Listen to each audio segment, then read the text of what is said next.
There we go. V1, rotate, rotate.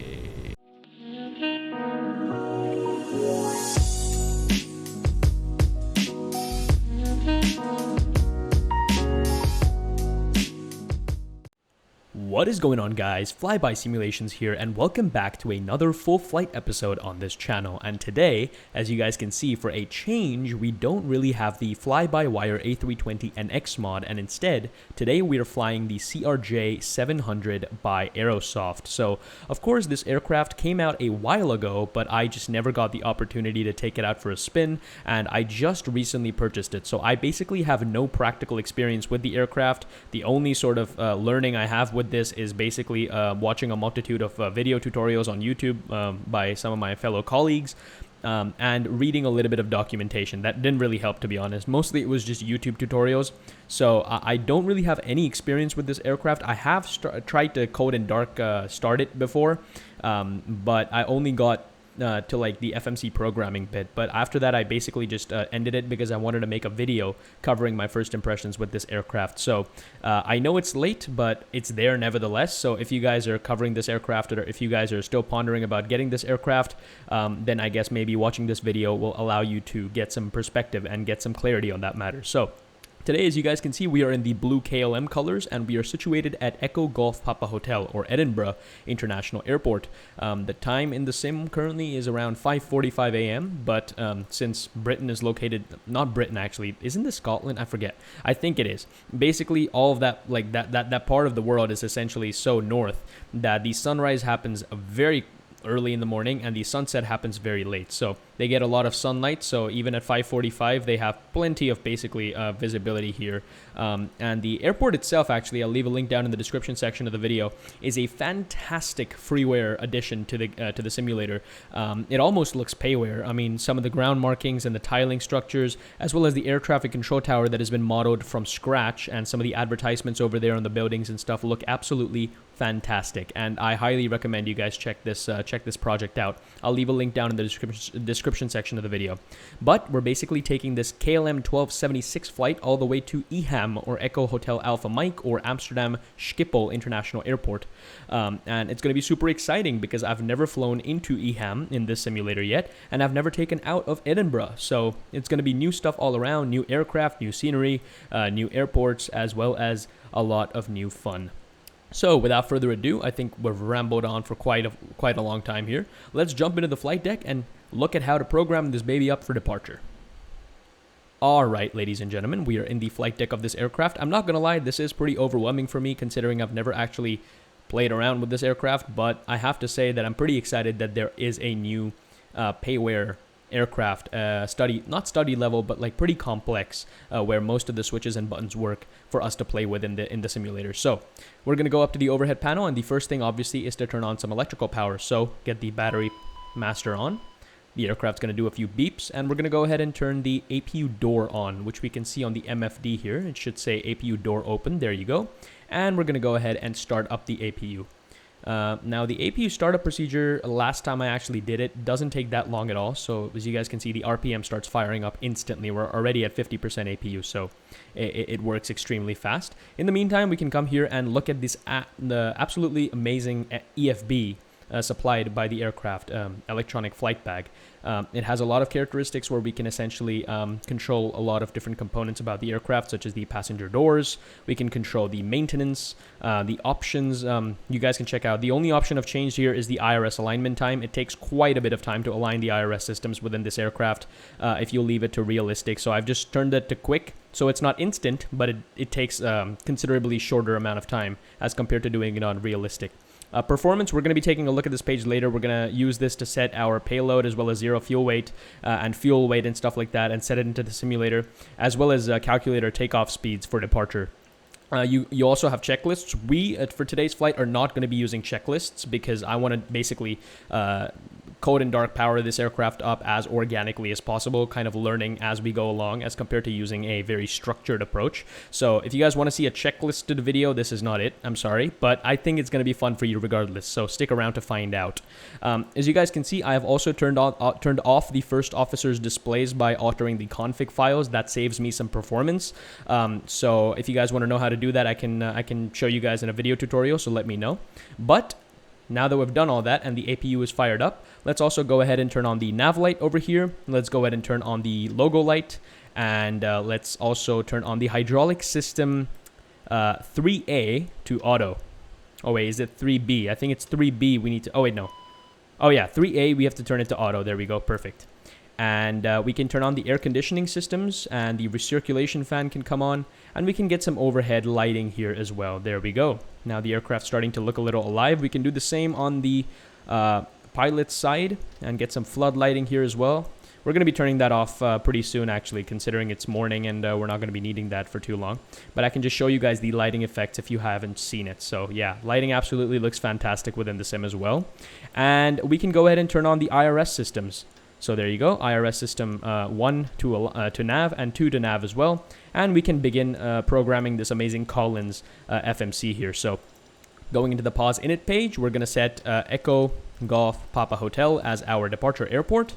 And we're going to set the position by going to the next page and picking up one of the GNSS positions. It's very similar to programming a Boeing FMC. So if you guys haven't checked out my Aircraft Dissected series, where we essentially learn how to fly the Boeing 737, if you guys check out episode 9, I believe, of that series, that essentially covers how to programming the Boeing FMC. Obviously, there's a few subtle differences, but for the most part, it's very similar. So we're going to go into flight plan then and enter our departure airport. I'm sorry about that. Echo Golf Papa Hotel. And we're going to enter our destination, Echo Hotel Alpha Mike. Here we go. And we're going to put an alternate airport, essentially. Let me check that out. What is the alternate airport for today's flight? Alternate airport happens to be Echo Bravo Bravo Romeo. I don't really know what that airport is. Is that Bristol? You guys let me know in the comment section below.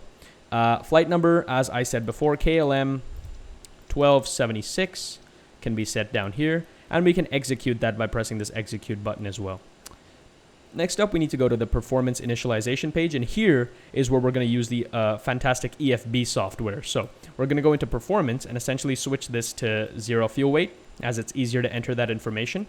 And then, as you guys can see on screen with the with all the data in the pop-up reference card, our payload for today's flight, our 0 fuel weight for today's flight is 27,400 kilograms. So we're just going to delete that value and set 27,400 in here. Enter. And our fuel value is 3.8 tons, so 38,100 tons essentially. So we're going to set that in. Sorry, not 38,100, 3,810. And we're going to set that enter. And that gives us a center of gravity value as well as a takeoff trim value. And we're going to set the payload in the simulator. So that actually sets the actual payload within the simulator and powers the aircraft up. And we can also copy this performance initialization data to the FMS directly. So we're going to do that. And if you come back to the FMC, you can see that all of the weight characteristics, the cargo, the fuel, everything has been loaded in. So all we need to do is enter the cruising altitude of the aircraft at this point. Our cruising altitude for today happens to be 37,000 feet. Now, I have seen quite a few problems associated with the aircraft not being able to climb up to the cruising altitude, but we're going to see if that persists today as well. So we're going to put the alternate cruising altitude as well to that and execute all of that information. Next up, we're going to go to the next page and enter some wind information. So the climb winds, essentially, looking at Sim Toolkit Pro here, happen to be at 240 degrees at 11 knots. So let's enter that in, 240 degrees at 11 knots. And then we can go ahead and enter the descent information by looking up the information for Amsterdam Schiphol, which is 80 degrees at 5 knots. There we go. And the cruise winds are the average winds of 197 degrees at 51 knots. So 197 degrees at 51 knots. And while we're here, we're also going to enter the average ISA deviation, which is +5. So let's just enter 5 here. And that's the second page of the performance initialization done. Do we have anything on the third page? No, this is just the taxi information. That's all normal. Next up, we can go ahead and set up the VNAV profile. So the only thing we need to enter here is the transition altitude for the departure and arrival airport. So the departure airport is 6,000 feet. which I can show you guys here. It is 6,000 feet using this amazing Navigraph charts integration within the sim. Sorry, just pulling it up. There we go. Transition altitude is 6,000 feet. And for Eham, I've already looked it up. It's 3,000 feet. So we're going to execute this, go to the next page. Cruising altitude is already set, and the transition level for the arrival airport is 3,000. So we're going to enter that in. There we go, and execute that as well. Now, all that's left to do is enter the departure and arrival information, as well as the actual route within the aircraft. So we're going to be taking runway 24 for departure today, and the TLA-6 Charlie departure, and execute that. And then we can go into the flight plan, go to the next page, and start entering the actual route of the aircraft itself. So first things first, we're going to be taking the Yankee 96 airway. So Yankee 96 can go into the VIA, and we're going to take that to Nateb. So November Alpha Tango Echo Bravo. There we go. And from there, we're taking the November 97 taxiway. Sorry, not the taxiway. November 97 airway. And we're taking that all the way to Rokan. So Romeo Oscar Kilo Alpha November. And from there, we're taking the Mike 982 waypoint. Sorry, not waypoint, airway. I keep messing those words up here. And we're going to go all the way to Topa. Tango Oscar Papa Alpha. Here we go. And from there, we're taking the Topa to Alpha arrival into runway 06 at Eham. So go back into departure arrival. Go into departure arrival index, select Eham arrivals, and just select the runway here first. So the RNAV runways are available. I don't know if ILS is available for runway 06. There we go. ILS 06 is available, and we are going to be taking the Topa to Alpha arrival. And do we have a particular transition? I don't know. Sugol is available. Yeah, I don't particularly think there's any transitions available. We can go to the Lex page next and see if there's any discontinuities. There's a Topa discontinuity, so it's just repeated over there. Let's just take that out. And then we have a few vectors here before we get to... So we're doing the Sugol transition. So let's go to Charlie 106 and essentially clear that vector off as well and execute that information. And I think we're pretty much entirely ready to go. Let's see if the IRS systems within the aircraft have indeed aligned. They have. There we go. The primary flight display is up, as well as the navigation display. There's quite a bit of noise in this aircraft, so I'm going to try to turn that down as best as possible to the best of my ability, essentially. And in fact, I can just go ahead and turn the noise down here. There we go. Perfect. So the performance data is all entered in. I think we also get our V speed. So what we can do is we can set all. And what that does is that it populates it on the primary flight display here. So our V1 is going to be 130, VR is going to be also 130, and our V2 speed is 140. While we're here, let's also go ahead and set the local barometric pressure. So the local barometric pressure at Eham, at Edinburgh is a 1008. So let's go ahead and enter that in.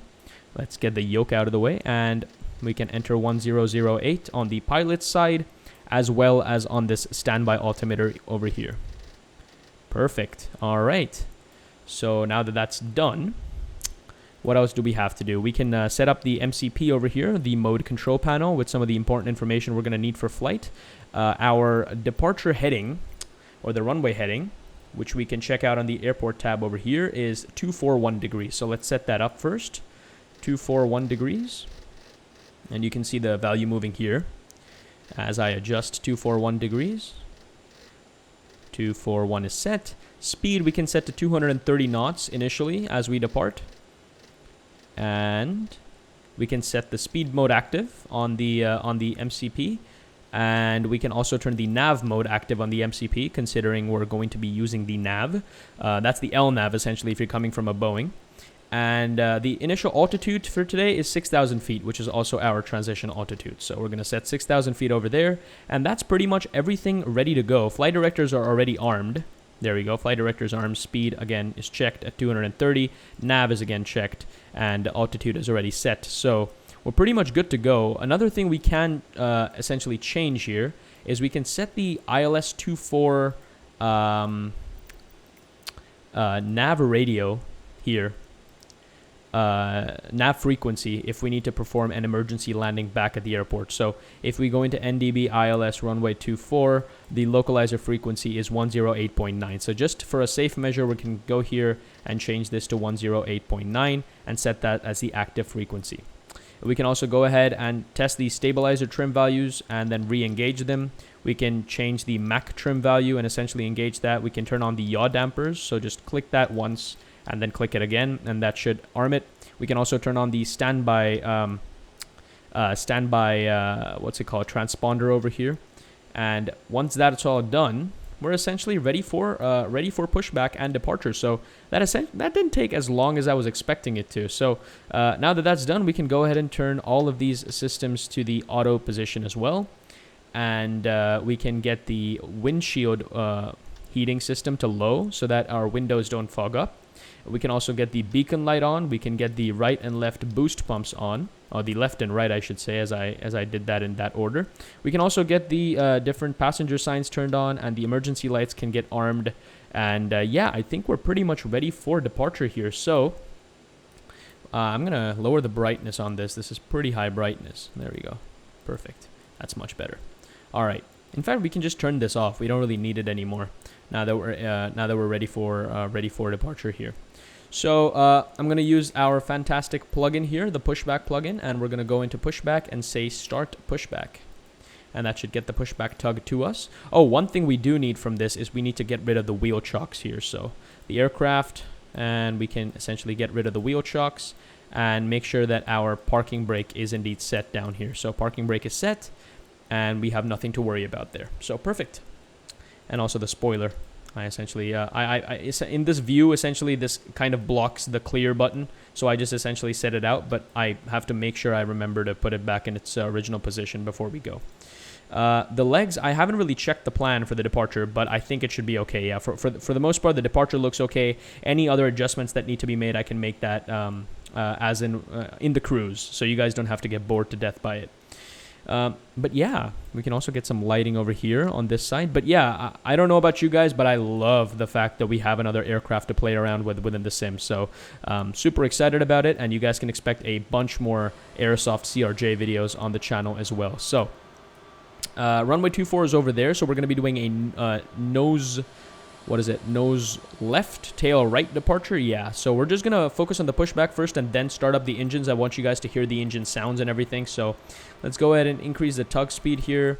Oh, forgot to turn disengage the parking brake. That's done, and we can get the tug to increase its speed, and I can use the rudders to control the actual pushback. So I think we have a live aircraft over there. Yeah, it's ready for departure over there, runway 24. And there's an aircraft here as well. It's a Frontier, obviously unrealistic liveries. I've also been closely following a realistic live traffic project that's happening currently, and it's set to release very soon. So you bet your ass I'm going to be making a video on that as well. So I'm pretty excited about it. But yeah, as you guys can see, some of the runway markings here and stuff like that, some of the taxiway markings look absolutely realistic and tremendous. So if you guys want to check out this freeware piece of scenery from FlightSim.2, make sure to go down in the comment section, not the comments, the description section of the video, and check out the, we'll look at that aircraft departing over there. Not very realistic in terms of the rotation, but we'll take it. That's beautiful. Having some life within the sim apart from our own aircraft is, I'll take that any day of the week. All right. Beautiful. All right, let's just make sure we're on the center line here. I think we are.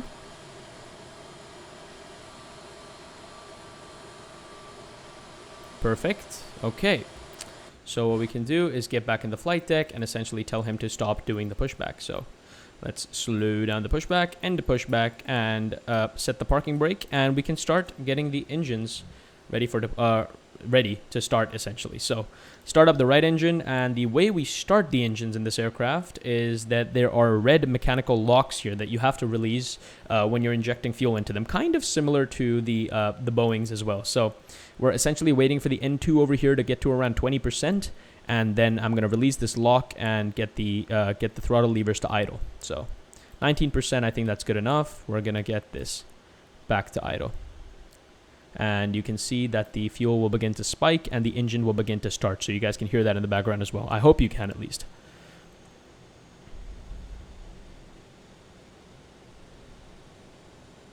There you go. Yeah, there's the heat blur.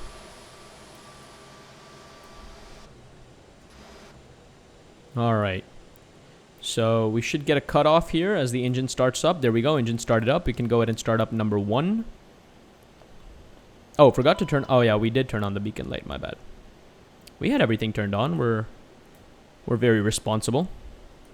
All right, same thing here with engine number 1. So we're going to wait for it to get to around 20%, and we're going to inject fuel by setting the throttle lever to idle. So let's get rid of the lock, and let's get that to idle power. Perfect. And it's kind of like a mix between an Airbus and a Boeing. So it has detents, but it doesn't. It has the fuel system that's not completely automatic. It's a bunch of fun to fly, honestly. Like from what I've seen in videos and stuff like that, I can't really wait to see how this handles. If you guys skip to this part of the video, what I said in the beginning was that I haven't actually had the time to fly this aircraft at all. So I've only done a cold and dark, basically like a partial cold and dark setup of this aircraft in the past, but everything that happens from here on out is completely new to me. I don't know how this aircraft taxis, I don't know how it takes off, I don't know how it flies or lands or anything. So pretty excited to check all that stuff out with you guys. Alright, so what we can do is I also want to fire up flight recorder here so I can include some amazing replays for you guys. There we go, we can start recording, and we are basically ready for taxi, ladies and gentlemen. So let's get the taxi light up and running. Let's get the wing light up and running as well. We can turn off the APU, no longer need it. And we can get the Xflow auto override turned on. It's a standard operating procedure for us to do that. We can get the probes on because we're going to need that for speed controls and stuff like that. We can get the reversers armed, and we can also arm the nose wheel steering. I think as far as memory goes, that's all we're supposed to do. But I might be wrong, so if you guys feel like I've missed something, please let me know in the comment section down below. All right, let's get rid of the parking brake and get ready. Get this baby rolling. All right, giving a little bit of thrust. I don't know how much thrust it requires. I think we're moving very slightly, however, so I'm gonna give it a little bit more thrust, a little bit more oomph to get going. Oh wow, it needs a lot more. This reminds me of the good old fly-by-wire A320 days where it used to be a fat slob. And we needed to supply it with a lot of thrust for it to get moving. All right, now it's moving. There we go. I have wing views set up for this aircraft as well. If you guys want to know how to do that, I'll leave a link down in the description section of the video for a video tutorial that I made. It's one of the most popular videos on my channel at the moment. It has around 33,000 views. And it shows you in detail in around 15 minutes how to set up every kind of view possible within Microsoft Flight Simulator. So check that out if you are interested, and it'll help you cinematically record a bunch of your flights as well. Okay, we're gonna dial back in the thrust there, and I think we can essentially go all the way down here and take off runway 24. Speaking of cinematics, though, look at Edinburgh. I mean, I can't believe I haven't flown into Edinburgh or out of Edinburgh ever in any simulator. I'm actually dumbstruck because it's absolutely beautiful. I mean, the scenery that I checked out here when I just spawned in, I just basically went into drone camera view and I was just looking around, and it looks absolutely fantastic. I want to do a landing here as well. So put it down in the comment section if you guys want to see a return leg of this very same flight, maybe taking this KLM from Schiphol in Amsterdam all the way back here. There's water over there as well, so a nice sunset arrival would look absolutely stunning. Pretty excited about doing all of that stuff on this channel now. Alright, our ground speed is trickling up, so it's 18 now, 17 maybe. And we can check our charts to see where we are in terms of the taxiways. Alright, so Alpha 18, Alpha 19, we're basically going all the way down to Delta and taking Delta 1. So we're maximizing the amount of space we have on the runway here. Alright, so I'm going to start slowing this aircraft down a little. There we go. 12 knots. And as we start taking this left turn, we can go ahead and get the landing lights on. We can get the strobe light on. I don't really think there's much else to do here. So I'm basically just sticking to the bare bones. I'm not like going for any like intense procedures or anything. It's essentially what I know about flying. That's all that I'm following. So I think we can also turn on the chronometer here. I don't know if it works. Yeah, it works. There we go. And yeah, I sincerely hope that the departure procedure is very simple. I hope there's no discontinuities that we've missed or anything, because I would hate for our first flight to be a failure. I don't think it should be. I think we should be able to salvage some stuff. But this flight might be interesting. I have to tell you guys that. I mean, there might be some interesting stuff that pops up. We might have to think on our feet and essentially rise from the ashes like Phoenix if we are thrust into a situation like that. But enough rambling. We are on the runway, and we are going to be essentially getting straightened up on this runway and get the aircraft to a complete stop. Let's set the parking brake as well. I think we need to turn on a few things here. I forgot. The transponder can come to number 1 system. So yeah, the squawk code is now active.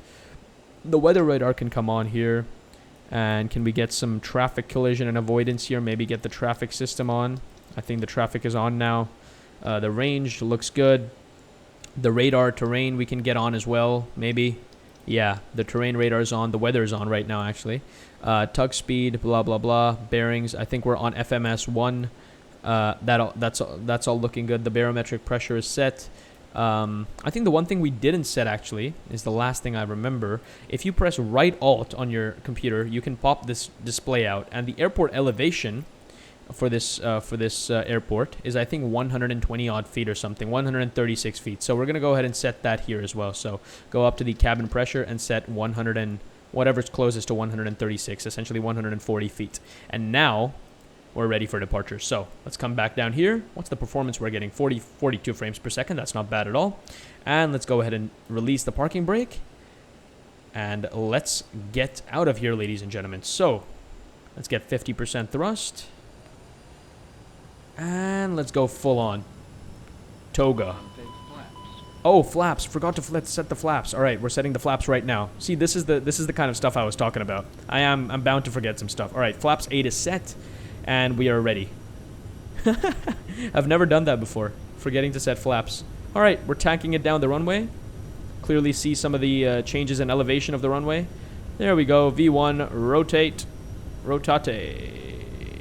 Wow. All right, this is definitely a heavy aircraft. Wow. All right, positive rate of climb, gear up. All right. Up and about. All right, we're going to set around 15 degrees over here, and as soon as we start passing some of the thresholds here, we pass above 1,000 feet. I'm going to start taking the flaps in here as well, and I'm going to take another flap layer. Oh, we're getting a terrain warning here. I think we should be fine. The terrain looks good for the most part. Look at that. Beautiful Edinburgh in the morning. All right, we're over 1,400 feet. There's quite a few things. First time I'm flying this aircraft, so I'm going to hand over controls to autopilot so that it can help us. We can set a higher altitude here, so we're going to set flight level 370 as our final cruising altitude, so we don't have to worry about that. Now, I am aware that there's no auto throttle within this aircraft either, so it's going to be pretty exciting to check that out, how we're going to have to manage our speed entirely. However, during the climb phase of flight, I think it manages the speed for us. So if we set it to climb thrust, there we go. I think now it's in climb mode, and it should follow the flight director, which it is doing. I'm proud. Okay. So we've set 250 knots, which we have manually set. There's no VNAV. I mean, there is a VNAV, but it doesn't control the speed. So we've set 250 knots below 10,000 feet. It should follow that, and it should essentially also climb us to our appropriate altitude here as well. So there we go. Something's beeping here. 4,500 feet. Our transition altitude is 6,000 feet. We should be coming up on a left turn right here pretty soon. We have some nice, beautiful clouds over here. The city of Edinburgh down there as well. Wow, look, this looks absolutely fantastic. All right, 5,600, 5,700. Let's go ahead and set the baro to standard, and let's do the same for the standby here as well. I think we're taking that turn right now. Oh, look at that, ladies and gentlemen. We have the windmills, and you have more windmills, and I think there's going to be quite a bit of that on this flat, open terrain. that Edinburgh has close to the airport. But yeah, look at all those nice rice paddy fields, and they're not rice paddy fields actually, they're just fields. I don't know what they grow there. But anyways, let's come back to the flight deck and let's turn some of the stuff off here. So the landing lights can stay on, the taxi light can go off, the beacon light can stay on, nav can stay on, logo can stay on, wing can go off. I don't really think we need the wing light. And we can get rid of the manual flow thing here, and we can also get rid of the thrust reversers. We can turn them off. I don't think we're going to be landing back at the airport or anything. And we can actually go direct. So I'm going to try to go direct to this waypoint so it doesn't have to do that turn thing. There we go. Delta 345 Mike is where we're heading to.